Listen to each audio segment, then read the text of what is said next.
जय हिंद दोस्तों, मैं हूं आशीष और आप सबको इंडिया में जान पर स्वागत है। दोस्तों, आप सब जानते हैं भारत और पाकिस्तान के बीच संबंध पिछले 3-4 महीने से काफ़ी तेज़ी से सुधर रहा था और दोनों देश एलओसी पर सीज फायर भी किए थे।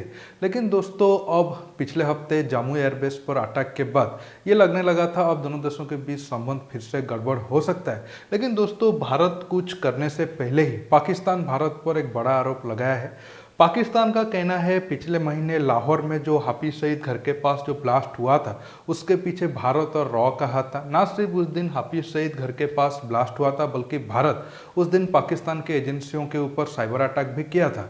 इस बात को लेकर अब पाकिस्तान के एनएसए और इमरान खान भड़क गए हैं और वो कल रात को भारत के ऊपर कई सारे आरोप भी लगाए हैं। जो सब जानते हैं, जब मीडिया में ये खबर आया था कश्मीर को लेकर दोनों देश बैक चैनल बातचीत कर रहे हैं और बहुत जल्द इस पर कोई पॉजिटिव न्यूज आने वाला है, तब भारत में काफ़ी सारे लोग इस बात को लेकर क्रिटिसाइज भी कर रहे थे, जो बिल्कुल एक सही था।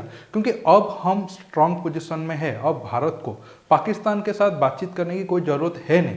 अगर अब बातचीत होता है, अगर इससे कोई देश को ज़्यादा फायदा होगा तो है वो पाकिस्तान। अब अगर पाकिस्तान खुद अपने तरफ से भारत के साथ कश्मीर को लेकर कोई बातचीत नहीं करना चाहता है तो हमारे लिए ये कोई बुरी बात नहीं है। इसके साथ साथ पाकिस्तान हाफिज सईद को लेकर भारत के ऊपर जो आरोप लगाया है उस पर भी मैं बात करूंगा। दोस्तों, जानने के लिए आप आखिर तक के वीडियो को देखते रहिए और ज़्यादा से ज़्यादा लाइक शेयर करना बिल्कुल मत भूलिए। दोस्तों, आप ये फोटो के देखिए, इस घर के पास ही वो कार का ब्लास्ट हुआ था। आप देख सकते हो इस घर को काफ़ी डैमेज हुआ है। हालांकि इस घर से कुछ मीटर आगे हाफिज सईद का घर था और उस ब्लास्ट के दिन हाफिज सईद के घर को भी नुकसान हुआ था, लेकिन हाफिज सईद बच गया था और उस ब्लास्ट में 3 के करीब लोग मरे थे और 20 के ऊपर लोग घायल हुए थे। कुछ दो सवाल उठा सकते हैं, अब तो हाफिज सईद लाहौर की जेल में है तो उसके घर के आगे ब्लास्ट करके क्या फ़ायदा हुआ। देखिए, दुनिया को दिखाने के लिए हाफिज सईद जेल में है। आप एग्जाम्पल लकबी का ले लो, वो तो कई सालों से जेल में है लेकिन जेल में रहते हुए वो बाप बना था। आप अब समझ जाओ ये कैसे पॉसिबल हुआ। ऐसे ही हाफिज सईद तो जेल में है लेकिन ज़रूरत पड़ने पर पाकिस्तान के अंदर जहाँ जहाँ भी उसका प्रॉपर्टी है या फिर घर है वो जाता रहता है। और उसी दिन लाहौर का जो जोहर टाउन है उसी दिन वो उस एरिया के अपने घर में ही था। हालांकि अगर कार और कुछ मीटर आगे जाकर फटता तो हाफिज सईद का फाइल उसी दिन ही निपट जाता, लेकिन ऐसा हुआ नहीं। अब पाकिस्तान के जो पुलिस हेड है इनाम गनी, उनका क्लेम है कि उसी दिन यही कार का इस्तेमाल हुआ था और ये कार को चलाने वाला यही लोग था और इसका नाम था ईद गुल। और बताया जाता है कि ये अफगानी मूल के लोग हैं और कई सालों से पाकिस्तान के इस्लामाबाद में रह रहे हैं, इसलिए वहाँ के लोगों को कभी डाउट नहीं हुआ। उन्हें लग रहा था कि ये पाकिस्तानी ही है और उसी दिन ये इस्लामाबाद से यही कार से विस्फोटक को भरकर और मोटरवे के जरिए हाफिज सईद के घर तक लाया था और वहाँ पार्क करके ये कार को उड़ा दिया, जिसके बाद ये धमाका हुआ।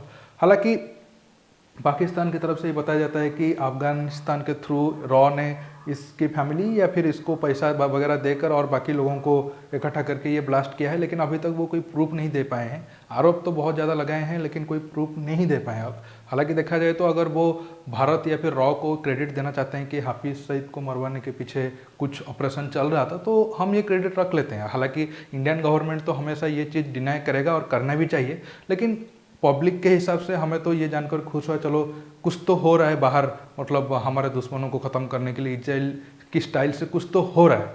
दोस्तों, ये एक ऐसे ऑपरेशन होते हैं, आपके दुश्मन अगर बोलते हैं कि हाँ नहीं ये देश ऐसा करने की कोशिश किया तो इससे आपका नाम होता है।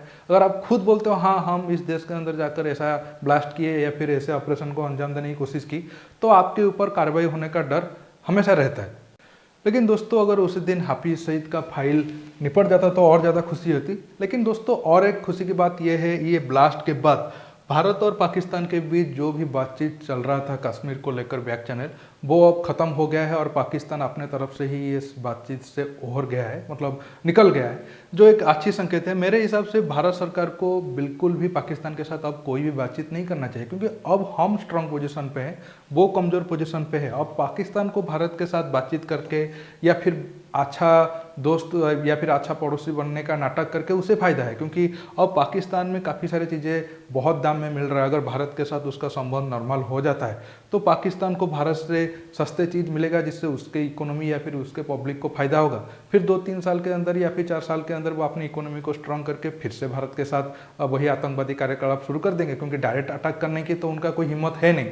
ऐसे में भारत को मतलब हमेशा देखना चाहिए हम पाकिस्तान के ऊपर कैसे विश्वास कर सकते हैं। आप समझ सकते हो पाकिस्तान के अंदर जितने भी आतंकवादी है या फिर रेडिकल इस्लामिस्ट ग्रुप है, वो जब तक ख़त्म नहीं होंगे तब तक पाकिस्तान के साथ बातचीत करने का कोई फ़ायदा है नहीं। और आप सब अच्छे से जानते हैं पाकिस्तान 4 क्या 10 टुकड़ा भी हो जाए, वो कभी भी ऐसे ग्रुप को सपोर्ट करना बंद नहीं करेगा। तो ऐसे में पाकिस्तान के साथ बातचीत करना एक तरीके से मतलब आप समझ सकते हो ये बेवकूफ़ी जैसी ही होगी। चलो जो भी है, अब हम खुश होना चाहिए कि अब दोनों देशों के बीच जो भी बैक चैनल चल रहा था वो अभी ख़त्म हो चुका है। उम्मीद है सरकार इस पर आगे ध्यान रखेगा। दोस्तों आज के टॉपिक में बस इतना ही। आपको ये वीडियो कैसा लगा नीचे कमेंट बॉक्स में कमेंट करके ज़रूर बताइए। दोस्तों रुकता हूँ, बहुत जल्द एक नया टॉपिक के साथ मिलूंगा। नमस्कार, जय हिंद।